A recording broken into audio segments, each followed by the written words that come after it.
इस शो में बहुत ज़्यादा पोटेंशियल था जब मुझे नरेट किया गया। माँ होने के साथ साथ एक चुलबुली औरत भी है। मैं मानव के साथ बहुत अरसे पहले जवानी में काम कर चुकी हूँ। किसी एक बात को पकड़ के रोने में बिलीव नहीं करती।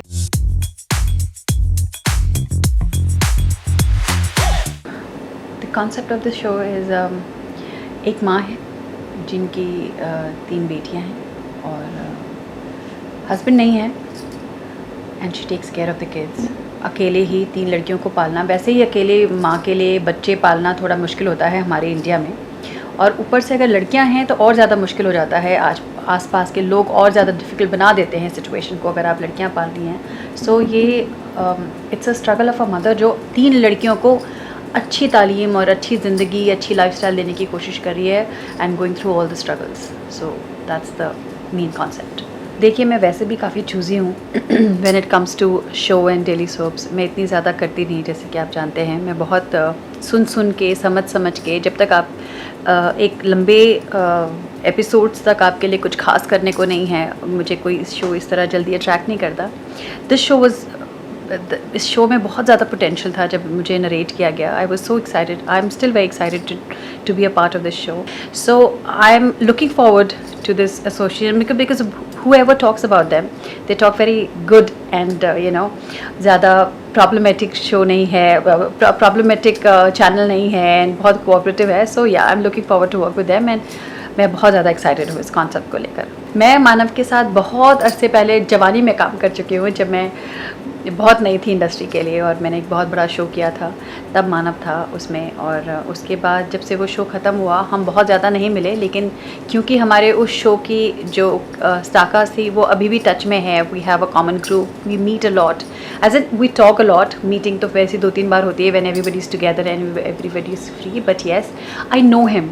When you know the actor, आपका जो काम करने का इक्वेशन है वो बहुत ईजी हो जाता है, एटमॉस्फेयर बहुत लाइट हो जाता है और अच्छा लगता है। So I know his mannerisms as an actor, as a person, तो आई एम श्योर जब हम स्क्रीन पे आएंगे तो वो रिफ्लेक्ट करेगा and it's going to give a great chemistry to the audience. मेरे कैरेक्टर के बारे में मैं इतना बता सकती हूँ कि ये जो कैरेक्टर है, ये एक माँ होने के साथ साथ एक चुलबुली औरत भी है जो लाइफ को बहुत ज़्यादा सीरियसली नहीं लेती। उसको लगता है कि अच्छा, स्यापा सर पे पड़ा है तो उसे भुगतना है, रो के भुगतो, हंस के भुगतो। और अगर सिचुएशन, अगर ग्लास टूट गई तो उस पर रोने के बजाय उसके बस पार्टिकल्स उठाओ और नए ग्लास की तैयारी करो। सो वो इस तरह की चीज़ों में बिलीव करती है। वो ऐसे सर पकड़ कर और किसी एक बात को पकड़ के रोने में बिलीव नहीं करती है। बहुत चुलबुली है, बच्चों को हंस खेल कर पाला है उसने, इसके लिए बच्चों पर ज़्यादा ट्रेजेडी नहीं दिखती है and she is faced a lot with a smiling face. तो इस तरह का कैरेक्टर है। और मेरे ख्याल से ऐसी आपको इंडिया में बहुत सारी औरतें मिलेंगी जो कि ऐसी औरत से रिलेट कर पाएंगी, और ऐसी औरतें भी हैं जो हाय मेरे साथ ही क्यों हुआ, ऐसे भी मिलेंगी। लेकिन ज़्यादातर मैंने भी अपनी लाइफ में जो औरतों से मिली हूँ वो ऐसी ही हैं जैसी ये कैरेक्टर है, हंसते हुए ज़िंदगी के हर प्रॉब्लम्स को झेल जाना। So I think there are many people around me जिनसे मैं इंस्पायर होकर ये कैरेक्टर परफॉर्म करूँगी। बहुत अच्छा लग रहा है। मैं हर बार कुछ ना कुछ नया करने का सोचती हूँ। हर बार मैं जब सोचती हूँ तो ये नहीं मुझे लगता है कि मैं कोई ऐसा शो करूँ जो मेरे पिछले शोज़ को मतलब सिमिलर ना हो, मुझे अपनी एक्टिंग मोनोटोनस ना लगे, मुझे ऐसा ना लगे कि हाय मैं वही सेम चीज़ किए जा रही हूँ, मैं एक्टिंग भूल गई। ये इस बात से डर कर मैं थोड़ा डेली सोप से ऐसे ना करती रहती हूँ। लेकिन पिछला जो शो था मेरा वो बहुत ही happening age in not in the terms of looks but in the terms of life. She was very happy, very exactly, मतलब जो उसके दुख क्या होता है उसको पता ही नहीं है। मतलब आता है तो चलता अच्छा ये स्यापा आया, लेकिन दुख फील नहीं करती थी। बहुत अच्छा कैरेक्टर था, जो प्यार में बिलीव करती थी, प्यार में जाना चाहती थी। अब ये कैरेक्टर है, you can see the look, it's so interesting. मैंने ऐसा लुक कभी नहीं बनाया, मैं कभी ऐसी नहीं दिखी। सो आई एम वेरी हैप्पी। और वो पिछला लुक जो था वो छोटे छोटे बाल, एकदम केयर फ्री, बिना दुपट्टे के रहने वाली लड़की।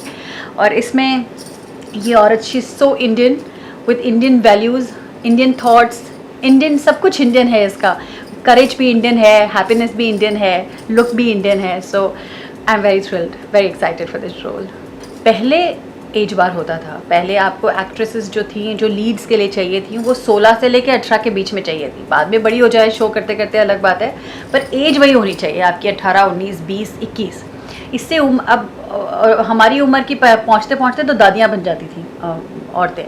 सो लीड के लिए एक पर्टिकुलर एज क्राइटेरिया था, लेकिन अब जैसे कि ऑडियंस मैच्योर हो रही है और टीवी देखने वाले उन्हें रियलाइज़ हो रहा है कि बच्चों के साथ साथ मैच्योर औरतें भी हैं जो टीवी को देखती हैं, और वो मैच्योर औरतें हैं जो ज़्यादा रिलेट करती हैं, जो हर और एट द सेम टाइम सिर्फ बच्चे ही नहीं, हर एज के लोग देखते हैं, तो हर एज के लिए कुछ ना कुछ होना चाहिए। So nowadays if you see there are ladies, the leads are of mature age. और जैसे हमारे शो को देख लो तो एक हमारी उम्र की औरतें जो मिडिल एज की औरतें हैं, उनके लिए भी ये शो है। हमारी लड़कियां यंग हैं, वो 15, 16, 17, 18, 19, 20 साल की, तो यंग जनरेशन के लिए भी कुछ है। और साथ में मेरी सास है, मेरी अम्मा जो हैं वो 65 की हैं, तो उस एज की औरतों के लिए भी कुछ है। तो अपेरेंटली अभी सबको कुछ ना कुछ शो में मिलेगा। तो इस तरह के शोज़ अब बनने शुरू हुए हैं जहाँ पे हर एज ग्रुप को ध्यान में रख के शो बनाना शुरू किया है। आपके लिए मैं क्या मैसेज दूँ, मैं बस यही कहना चाहूँगी कि मैंने फिर से एक नया शो किया है, आप देखिए, आपको आई होप अच्छा लगे और आपको अच्छा लगेगा, क्योंकि ये शो